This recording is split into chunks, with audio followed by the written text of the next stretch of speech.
Hello and welcome back to the channel. আশা করি তোমরা সবাই খুব ভালো আছো, আমরাও খুব ভালো আছি। তো চলো আজকের ব্লগটা শুরু করি।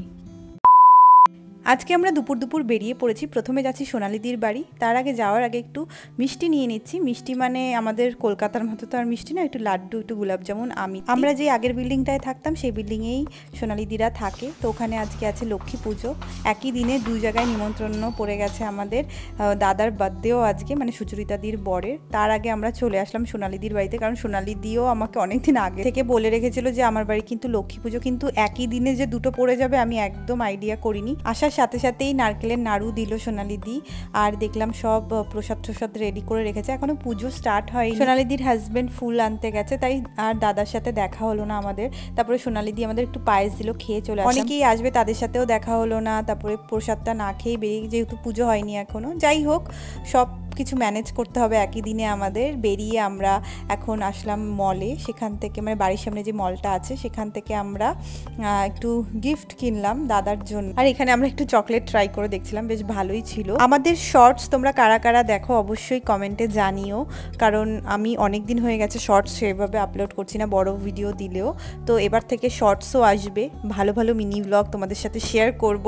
তোমরা সবাই প্লিজ একটু সাপোর্ট করো, পাশে থেকো। মাঝখানে একটু ঝিমিয়ে গেছিলাম, কারণ কলকাতা থেকে ব্যাক করার পর না, মানে হয় না, একটা এনার্জি সেভিং মোডে চলে গেছিলাম আর কি, আমি এত টায়ার্ড ছিলাম। তো কথা বলতে বলতে চলে আসলাম আমরা কারামা। এটা সুচরিতাদির বাড়ির পেছনেই একটা ফুলের দোকান, যেখান থেকে আমরা একটা ফুলের বুকে বানিয়ে নিলাম দাদার জন্য। আর তোমাদের সাথেও শেয়ার করলাম কিভাবে বানাচ্ছে। আমার দেখতে বেশ ভালো লাগছিল জিনিসটা। এই শপটা নতুন খুলেছে, বেশি দিন হয়নি।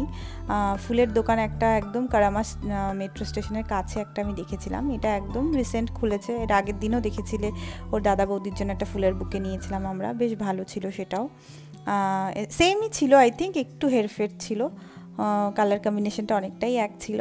তোমাদের কেমন লাগলো বুকেটা অবশ্যই জানিও। আমার তো খুব সুন্দর লেগেছে, এত সুন্দর করে ও বানালো। আমি তো প্রথমে ভেবেছি কখন হয়ে গেছে, তারপরে দেখছি ও র্যাপ করেই যাচ্ছে, কতগুলো পেপার দিয়ে র্যাপ করলো লাস্টে। খুব সুন্দর লাগছে দেখো দেখতে। যাই হোক, এবার চলো, অনেক লেট হয়ে গেছি অলরেডি আমরা। আর ঢুকেই দেখো আমাদের পুচকুসোনা বেনিসা দাঁড়িয়ে আছে দরজার সামনে, প্রত্যেক দিনের মতো। আর চলো আমরা ভেতরে যাই, দাদাকে উইশ করি, দাদাকে গিফট দিই, ফ্লাওয়ার দিই। এই এক বছর কিভাবে কেটে যাচ্ছে না, এক বছর আমরা বুঝতেই পারছি না। আগের বছরও দাদার বার্থডেতে আমরা এসেছিলাম, মানে মনে হচ্ছে এই তো সেদিনের কথা। পুচকুর বার্থডেও আগের বছরের ভিডিও তোমাদের সাথে শেয়ার করেছিলাম, এই বছরের আবার করলাম কিছুদিন আগে। এই নভেম্বর মাসটা আমরা পুরো বিজি থাকি, নভেম্বর মাসে সব কিছু একসাথে পড়ে যায়। দিওয়ালি থেকে তারপরে যে স্টার্ট হয় আমাদের, একদম পুরো নভেম্বর মাস সবার বার্থডে থাকে, আর অনেক কিছু থাকে টুকটাক। এবার তো সামনে এবার ডিসেম্বর আসছে, জানুয়ারি আসছে, এগুলো তো খুব স্পেশাল বছর আমাদের। বাঙালিরা তো আরও 12 মাসে 13 পার্বণ, আমরা তো খুঁজি উৎসব। যাই হোক, চলো এখানে স্টার্টার চলে এসেছে, চিকেন পকোড়া, ডিমের টেবিল, এগুলো সব হচ্ছে সুচরিতাদি বানিয়ে। আর এই দেখো চলে এসছে কারা, ঝিলিকার, তান্ময়, ওদের জন্যই ওয়েট করছিলাম। তো দাদার কয়েকজন ফ্রেন্ড ছিল, যাদের সাথে আমাদেরও খুব ভালো এখন পরিচয়। পরের ব্লগে হয়তো আশা করি আরও দেখতে পারবে। আগের বছর থেকেই তাদের সাথে চেনাশোনা, মানে আমরা যখন থেকে সুচরিতাদিদের চিনি আর কি। বেশ ভালো, এখন সবাই মিলে এক জায়গায় হলে খুব ভালো লাগে, খুব মজা হয়। আর যাই হোক, কেক কাটার পর্ব চলছে এখন, দেখতেই পাচ্ছ। আর শাহরুখ কিন্তু কেক খেতে, কেক বলো কি কোনো মিষ্টির আইটেম খেতে খুব ভালোবাসে। আমি ভাবছি যে ও দাদাকে মানে খুব কন্ট্রোল করে খাওয়ালো, ভাবছিল হয়তো নিজেই খেয়ে নেবে, জোকস অ্যাপার্ট, কিন্তু এখন অনেক কম খায় মিষ্টি, কন্ট্রোল করে। যাই হোক, তো চলো এবার দেখাই রাতের ডিনারে কি আছে। আগের দিন তো ডিনার দেখাতেই ভুলে গেছিলাম, বেরিয়ে গেছিলাম বেনিসার বার্থডের দিন আমি। তো আজকে হচ্ছে স্টার্টারগুলো সুচরিতাদি বানিয়েছিল, আর ডিনারটা বাইরে থেকেই অর্ডার করেছিল। নিচেই একটা হায়দ্রাবাদি রেস্টুরেন্ট আছে, ওখান থেকে মাটন বিরিয়ানি, আর হচ্ছে সঙ্গে দেখতেই পাচ্ছ মিষ্টি দিয়েছে, রায়তা দিয়েছে, আর একটা কি গ্রেভি মতো দেখলাম। যাই হোক, খুব টেস্টি ছিল বিরিয়ানিটা। যদিও বা আমি নর্মালি হচ্ছে কলকাতা বিরিয়ানি ছাড়া খেতে পারি না, হায়দ্রাবাদে আমি আগেও ছিলাম, কিন্তু আমার অতটা ভালো লাগতো না হায়দ্রাবাদি বিরিয়ানি খেতে, বাট এটা বেশ ভালো করেছে। আর এখানে আমরা সবাই মিলে একটু ইয়ার্কি আড্ডা মারছিলাম আইসক্রিম খেতে খেতে।